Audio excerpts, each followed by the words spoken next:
Bom dia, irmãos. Bom dia a todos. Bom dia, irmãos da Ebenezer. Bom dia, irmãos da Moriá. Bom dia, familiares. Bom dia a todos que podem ouvir e ver esse vídeo. Queria desejar também um bom dia especial para os meus colegas de trabalho, Wagner e também o Mardônio. Deus abençoe vocês. Hoje é um domingo 29 de março. Terceiro mês do ano já está acabando. E nós ainda estamos votando, nossos votos é que essa situação da pandemia logo se resolva e nós possamos voltar à nossa rotina normal. Mas enquanto isso, queria deixar bem claro que nós estamos à disposição para tentar ajudar alguém que esteja passando por alguma situação mais difícil, por alguma situação peculiar. Então, se tivermos a oportunidade de tentar de alguma maneira ajudá-lo, então não deixe de nos procurar. Na semana passada, as informações que tínhamos a respeito dessa crise da saúde, de Covid-19, de coronavírus, era bem mais temerária. Nós tínhamos projeções assustadoras. Hoje nós estamos iniciando uma nova semana, o quadro está diferente, mas ainda inspira cuidados, toda cautela ainda é necessária, mas as notícias que nós temos recebido nos últimos dias são boas em relação ao tratamento, em relação às possibilidades a respeito dessa doença. Para todos, eu queria deixar uma frase: não nos precipitemos, não cantemos a derrota, e também não cantemos a vitória antes do tempo. Ainda estamos no começo para o meio deste cenário, dessa situação, e queremos e devemos continuar pedindo que Deus ele ainda nos proteja e que Deus ele acalme, contorne, dê maneiras e meios para as pessoas técnicas ligadas a esse problema de saúde que resolvam. Então nós vamos orar e vamos pedir para Deus abençoar essa escola dominical nesse domingo 29 de março. Senhor Deus, muito obrigado por esse tempo aqui. Nós pedimos que o Senhor possa nos abençoar com a Tua palavra. Restaura a saúde dos irmãos que estão doentes, aqueles irmãos que são do grupo de risco, cardíacos, diabéticos, hipertensos, com doenças crônicas de saúde, idosos, ou outros. Nós pedimos que o Senhor continue a protegê-los. Nós pedimos também por todas as pessoas do mundo, por todos os países que têm passado por situações e apertos, não só na área da saúde, na área da economia, na área do governo, na área política. Nós pedimos que o Senhor possa ajudar todos, meu Pai, que logo o mundo possa olhar para trás dessa situação, desta doença, e que possamos aprender, possamos reter as lições, sermos cuidadosos em todos os sentidos. Eu quero pedir por esta manhã que o Senhor possa nos ensinar mais uma vez através da Bíblia Sagrada. É o que te peço em nome de Jesus. Amém. Antes de estudarmos a Bíblia Sagrada, gostaria de cantar um hino com os irmãos, apenas a primeira e a quarta, a última estrofe, do hino 314, Estou Seguro. Abra o seu cantor ou acesse no seu celular, nós vamos cantar. Vou beber uma água.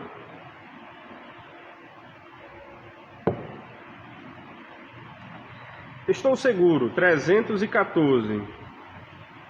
Que consolação tem meu coração, descansando no poder de Deus. Ele tem prazer em me proteger, descansando no poder de Deus. Descansando nos eternos braços do meu Deus, vou seguro, descansando no poder de Deus. Lutas sem cessar hei de atravessar, descansando no poder de Deus. Não me deixará, mas me susterá, descansando no poder de Deus. Descansando nos eternos braços do meu Deus, vou seguro, descansando no poder de Deus. Amém, irmãos? Vamos abrir nossa Bíblia para o Evangelho de Lucas, capítulo 16. Na semana passada nós estudamos e finalizamos o capítulo 15, que falava a respeito de arrependimento. Esse capítulo 16 é interessante do Evangelho de Lucas, pois ele falará sobre o amor ao dinheiro e a preocupação com o futuro. Temos duas parábolas nesse capítulo, uma que estudaremos hoje, a parábola do administrador infiel ou astuto, e no final desse mesmo capítulo nós temos então a parábola do rico e do Lázaro. Interessante que Lucas, ele é o autor desse evangelho. Lá no comecinho do capítulo 1 de Lucas, ele diz que muitos já se dedicaram a elaborar um relato dos fatos de que cumpriram entre nós, conforme nos foram transmitidos por aqueles que desde o início foram testemunhas oculares e servos da palavra. Eu mesmo investiguei tudo cuidadosamente, desde o começo, e decidi escrever-te um relato ordenado. Lucas, então, ele escreveu de forma organizada, tentando colocar numa ordem cronológica. A nossa parábola de hoje, ela está entre a parábola do filho pródigo, que era um homem gastador, um homem que não soube administrar riqueza, e entre a parábola de um homem riquíssimo e o mendigo Lázaro. É evidente que Lucas ele está fazendo uma transição para abordar esse assunto.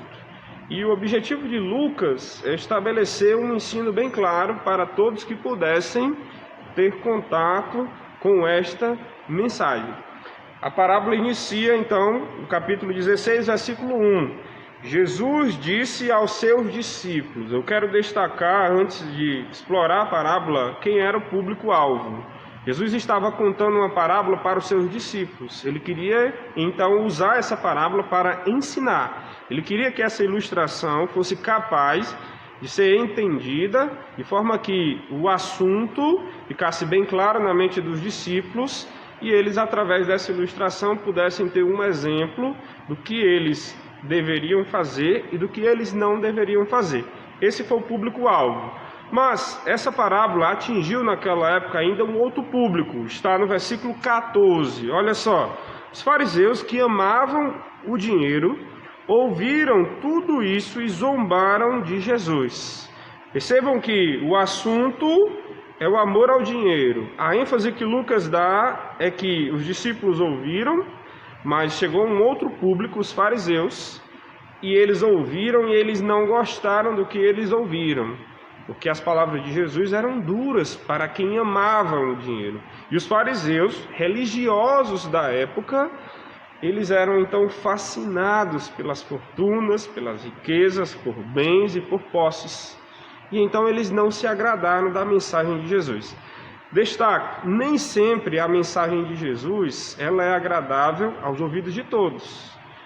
Na semana passada nós falamos sobre arrependimento e talvez um assunto mais pacífico. Esta semana, pela sequência natural que estamos estudando, o assunto é dinheiro, o relacionamento com o dinheiro. E Jesus pregou algo que é da parte de Deus, que é a vontade e como Deus quer que as pessoas se relacionem com o dinheiro, mas isso não foi agradável aos fariseus. Esta mensagem, ela deve então nos orientar. Jesus então, ele arguiu os fariseus que zombaram dele. Jesus lhe disse, verso 15, vocês são os que se justificam a si mesmos aos olhos dos homens, mas Deus conhece o coração de vocês.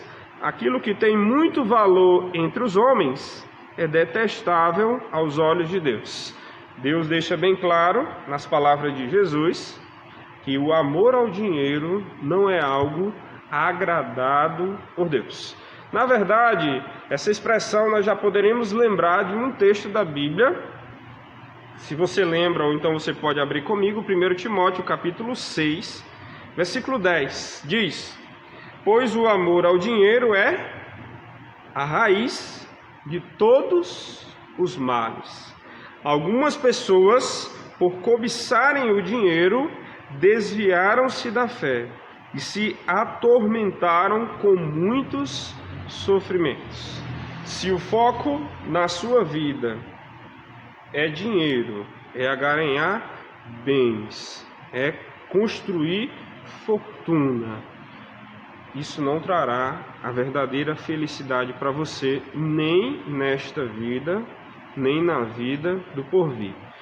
Uma segunda área que esta parábola ela acessa é em relação à preocupação do homem com o futuro. Nós vamos observar que Jesus ele está falando aos discípulos para que os discípulos tenham uma visão correta a respeito do dinheiro e a respeito do futuro, relacionando esses dois entre si.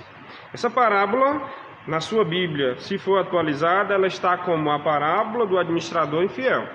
Se você tem outra versão, poderá ter a parábola do administrador astuto.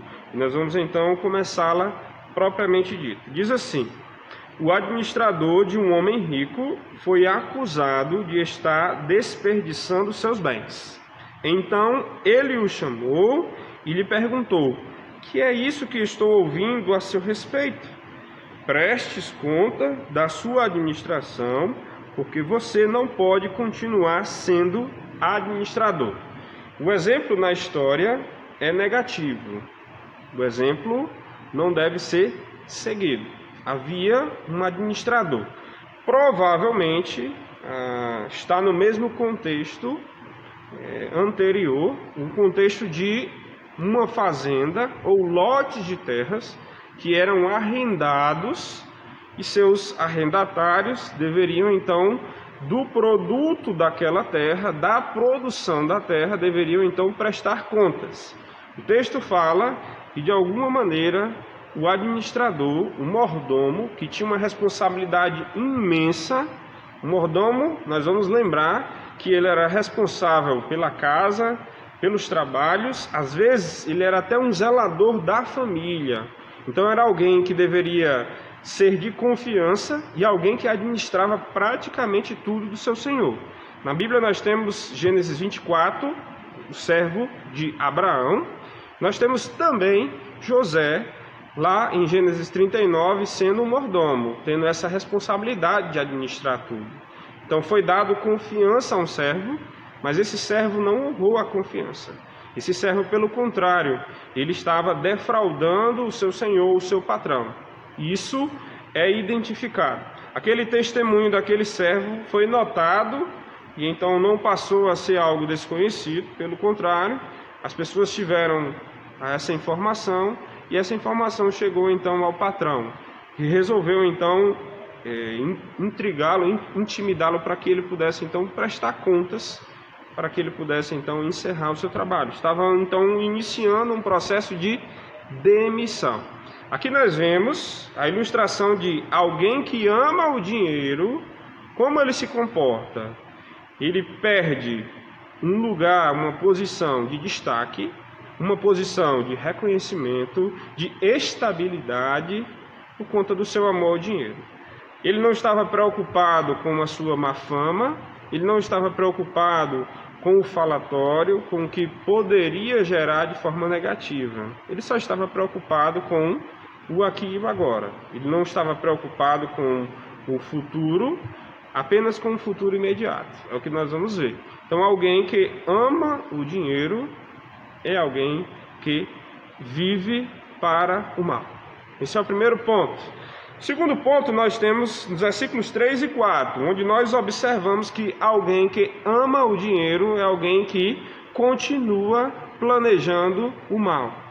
Embora esse homem ele tenha sido confrontado e esse homem ele agora não teria o seu emprego, nesse processo de prestação de contas, ainda num período de alguns dias, que esse homem fecharia o seu trabalho para poder entregar, esse homem poderia arrepender-se, como o tema passado, poderia voltar atrás como um filho pródigo, poderia pedir perdão, reconhecer suas falhas, Mas não, o arrependimento não é parte desse texto. Esse homem, ele está concentrado em dinheiro, em conforto, em uma vida regalada. E aí ele então planeja fazer algo neste sentido. Olha o que diz o verso 3 e 4. O administrador disse a si mesmo: meu senhor está me despedindo. Que farei? Ele pergunta para si mesmo. E aí ele começa a pensar: para cavar não tenho força e tenho vergonha de mendigar. Já sei o que vou fazer para que, quando perder o meu emprego aqui, as pessoas me recebam em suas casas. Era um homem preguiçoso, era um homem orgulhoso e era um homem preconceituoso. Ele não pensou em reconhecer seu erro, ele não pensou em pedir perdão, ele não pensou em reparar seu erro, ele não pensou em trabalhar, ele só pensou em como ele poderia ganhar a vida dele de forma fácil, como ele poderia ter dinheiro sem trabalhar de uma forma honesta, sem trabalhar ou tendo um salário de uma forma devida. Percebam então que alguém que ama o dinheiro está fora de si. É alguém que vai procurar realmente a ruína a todo custo. Não há vantagem nenhuma em colocar, em supervalorizar o dinheiro acima de todas as coisas. Nós vamos observar isso. E qual é o plano desse mordomo, desse administrador infiel? Na versão diz que ele é astuto. Até agora não sabemos, mas Jesus Cristo ele está ilustrando. Novamente, ele está usando o conhecimento normal e natural daquela época, o conhecimento que as pessoas têm sobre fazenda, sobre arrecadações, sobre arrendamentos, sobre pagamentos, e ele está trazendo um ensino para os seus discípulos. Era possível que essa parábola ela seria totalmente compreendida por seus discípulos sem nenhuma dificuldade. E o ensino sobre o amor ao dinheiro e a preocupação com o futuro ficaria bem definido e com clareza para que os discípulos pudessem fazer aquilo que Jesus Cristo estava apontando para que eles fizessem. Qual é o plano então do administrador infiel? O versículo 5 até o versículo 7 diz qual é o plano dele. Então chamou cada um dos devedores do seu senhor, perguntou ao primeiro: quanto você deve ao meu senhor? 100 potes de azeite, respondeu ele. O administrador lhe disse: tome a sua conta, sente-se depressa e escreva 50. A seguir, ele perguntou ao segundo: e você, quanto deve? 100 tonéis de trigo, respondeu ele.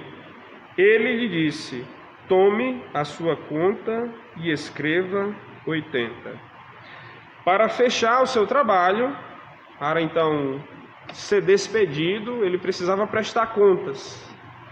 Mas então ele chamou os devedores. Aqui a Bíblia trouxe apenas 2, mas era possível que tivesse mais. Era uma grande terra arrendada para várias pessoas. Cada uma produzia um produto, alguns produziriam o azeite, e então eles pagariam do azeite.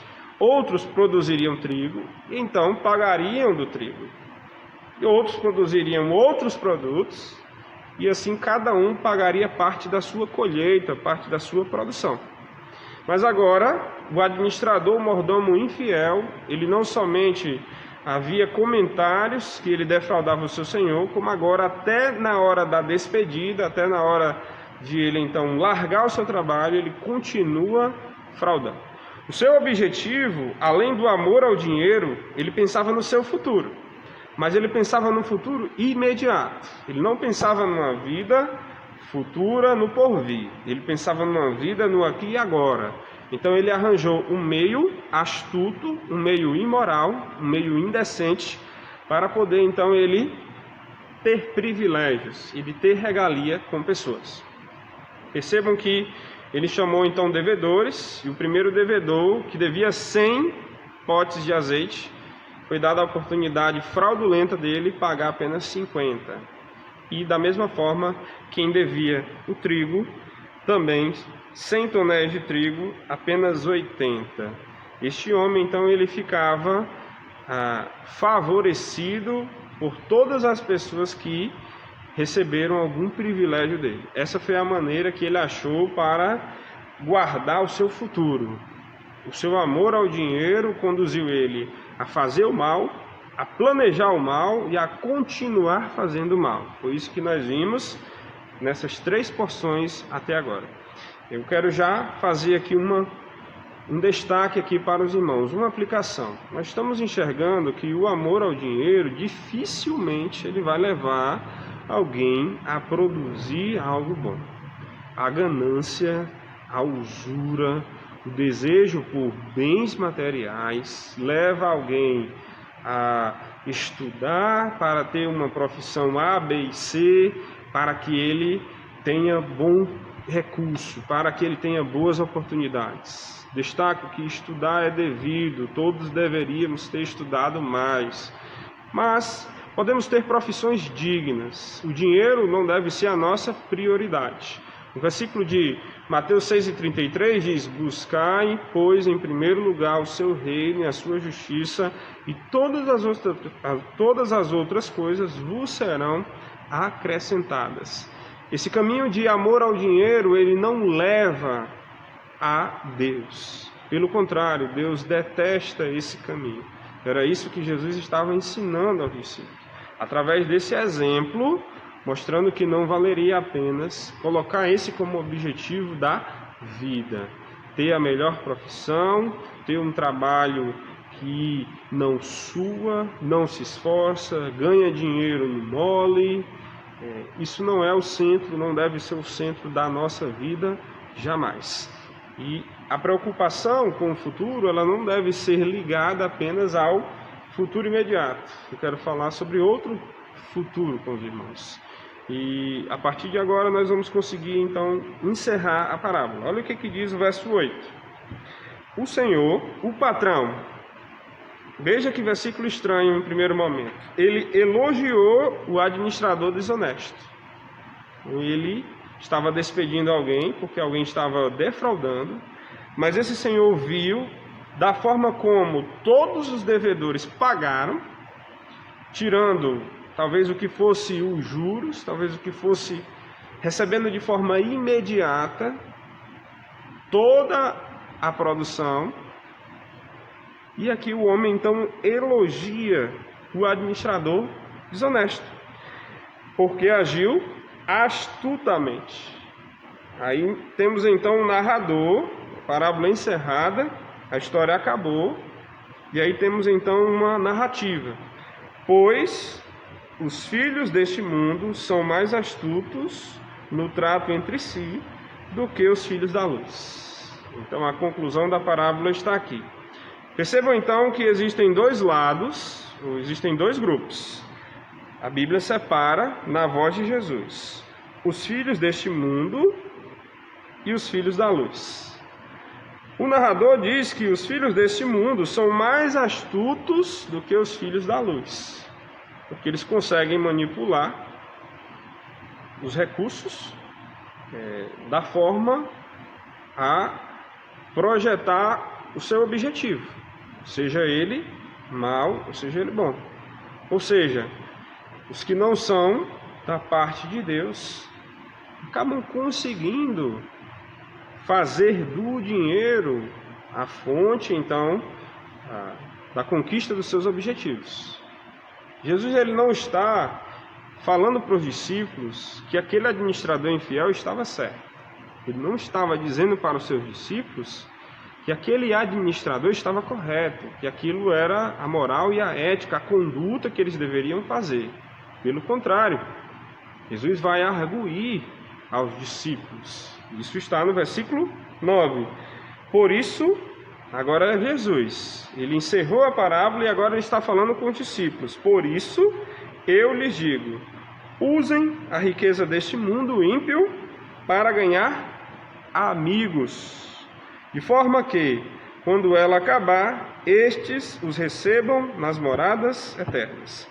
O assunto de amor ao dinheiro e o assunto de preocupação com o futuro agora está bem explicado na voz de Jesus. Jesus está dizendo, todos os recursos que vocês tiverem acesso neste mundo, sejam eles muito ou pouco, vocês devem utilizar pensando num objetivo, que não é o mesmo objetivo que os homens do mundo, que os homens sem Deus, que astutos eles trabalham.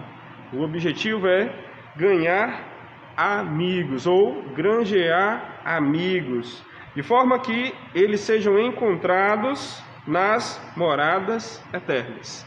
Jesus ele estava dizendo em outras palavras para os discípulos: tudo que vocês tiverem nessa vida, vocês devem utilizar para levar pessoas não à prosperidade nesta vida atual, mas à prosperidade numa vida futura, numa vida com Deus, numa vida no céu. Todo bem que você tiver nessa terra, não precisa se preocupar com ele no sentido de ajuntá-lo, de então colocá-lo como uma prioridade de sua vida. Mas você deve utilizar como um bom mordomo tudo que é dado a você para a glória de Deus. E isso está bem claro no texto final que nós temos para concluir essa parábola. Olha o que diz o versículo 10. Quem é fiel no pouco, também é fiel no muito. E quem é desonesto no pouco, também é desonesto no muito. Pouco e muito. Quem sabe se comportar com pouco, saberá se comportar com muito. Há então um contraste aqui. Há também outro contraste entre o fiel e o desonesto.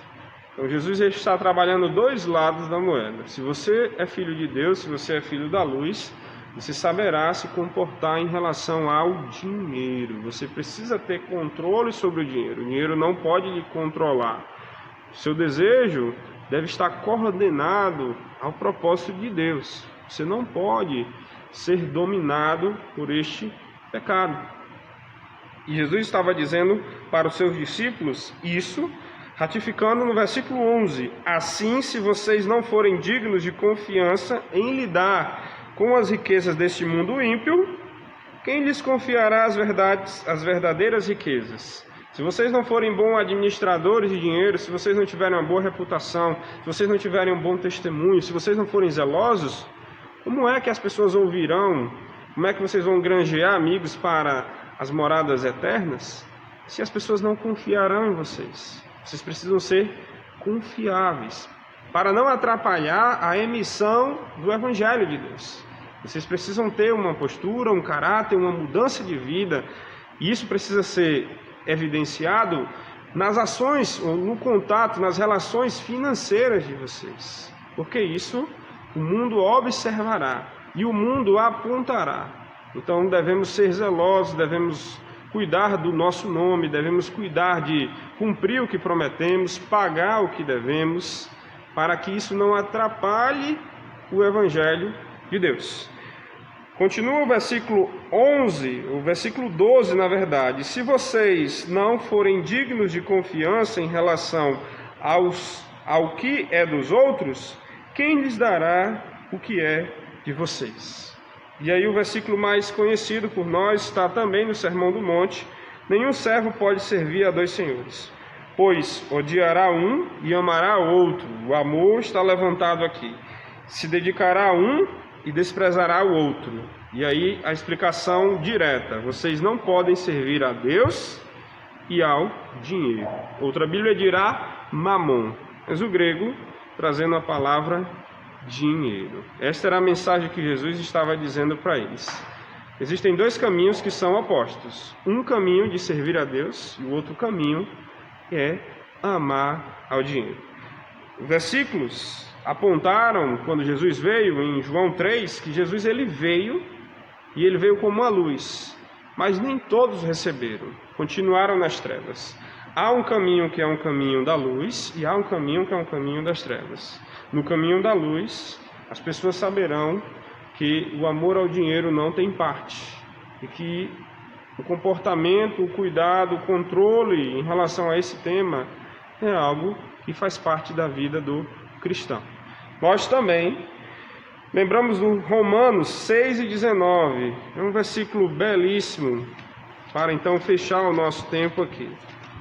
Romanos 6:19, ele diz: falo isso em termos humanos, por causa das suas limitações humanas. Assim como vocês ofereceram os membros do seu corpo em escravidão à impureza e à maldade que leva à maldade, ofereçam agora em escravidão à justiça que leva à santidade. Da forma como vocês usavam a inteligência de vocês, da forma como vocês utilizavam as faculdades de vocês para fazer o mal, a Bíblia diz que os filhos da luz devem serem astutos, devem ser espertos, no sentido de utilizar toda a riqueza para a glória de Deus. Deus não está pregando a prosperidade, Deus não está pregando a luxúria, Deus está dizendo, se vocês tiverem pouco, administrem bem, testemunhem isso, porque pessoas olharão e isso vai facilitar a pregação do Evangelho de vocês. A Bíblia está então apresentando para nós algo que já sabemos. Mas eu queria ilustrar para os irmãos, em Lucas capítulo 12, versículo 15, um homem estava muito preocupado com o futuro. Era um homem que amava as riquezas e estava também preocupado com o futuro. Jesus contou essa parábola, dizendo que ele disse para si mesmo: o que vou fazer? Eu não tenho onde armazenar minha colheita. Então disse, já sei o que vou fazer. Vou derrubar os meus celeiros e construir outros maiores. E ali guardarei toda a minha safra e todos os meus bens. E direi a mim mesmo, você tem grande quantidade de bens armazenados para muitos anos. Descanse, coma, beba e alegre-se. Contudo, Deus lhe disse, insensato, esta mesma noite a sua vida lhe será exigida. Então, quem ficará com o que você preparou? Assim acontece com quem guarda para si riquezas, mas não é rico para com Deus. Não adianta pensar no futuro atual, sem pensar no futuro posterior. A nossa vida, ela deve ser medida, ela deve ser baseada no que Deus deixou para nós. E o amor ao dinheiro não é algo correto para o cristão. Precisamos dele, mas precisamos administrá-lo, sendo muito ou sendo pouco. E não adianta colocar que a vida feliz para nós será a vida confortável, a vida com todos os desejos materiais que nós desejamos. Mais importante é ser rico para com Deus do que rico para com os homens. E aí, eu finalizo com os irmãos finalmente, lembrando um texto conhecido em 1 João, capítulo 2, versículo 15 a 17. Isso é muito conhecido do OANCE também. 1 João 2, 15 a 17. Diz assim: não amem o mundo nem o que há nele. Se alguém ama o mundo, o amor do Pai não está nele. Pois tudo o que há no mundo, a cobiça da carne, a cobiça dos olhos e a ostentação dos bens, não provém do Pai, mas do mundo. O mundo e a sua cobiça passam, mas aquele que faz a vontade de Deus permanece para sempre. Você que só tem pensado nesta vida atual, você que não considera a vida eterna. Jesus ensinou para os seus discípulos que haveria uma vida eterna e que os discípulos deveriam estar preocupados com essa vida, ao ponto de utilizarem os recursos que existem nesta vida para então trabalhar a próxima vida, para também levar pessoas a Cristo, pessoas a Deus, pessoas a salvação. Talvez você esteja triste porque você não tem um objeto do seu desejo, mas todos nós, os discípulos, já tinham a alegria da salvação, gozavam a presença de Jesus e já tinham a certeza da vida eterna a partir de Deus. Tudo isso também nós já temos. Então, cabe a nós obedecer a palavra e, entendendo que o amor ao dinheiro não é o melhor caminho para seguir, podemos ficar despreocupados se não temos todos os bens aqui nessa terra.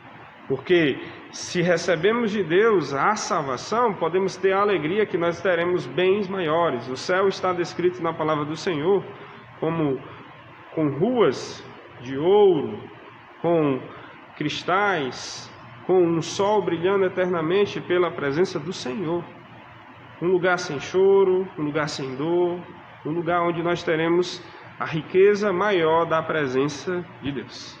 Nós podemos ser felizes nessa terra mesmo independente da condição financeira que nós gozamos.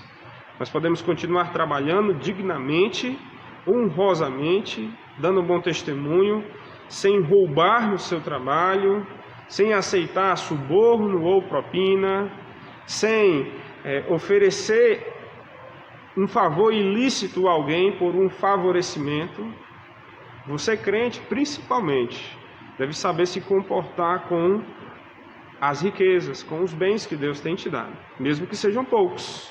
Porque quem for fiel no pouco, será fiel no muito. Mas quem já for desonesto no pouco, será desonesto no muito também. Mas se você está ouvindo esse vídeo e você não é um crente em Jesus, Deus está falando sobre uma possibilidade de um lugar mais rico, que é a maior riqueza que esse mundo possa possuir.